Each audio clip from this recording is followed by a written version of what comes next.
First, you need to enter your password in the input field. To check if the password is correct, click on the Check Now button.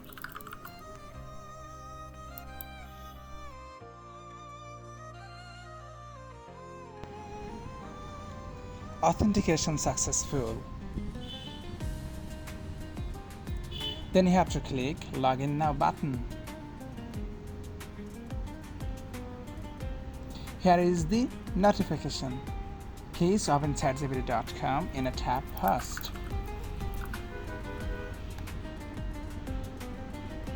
Login now.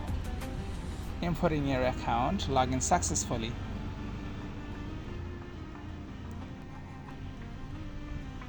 This is my folder.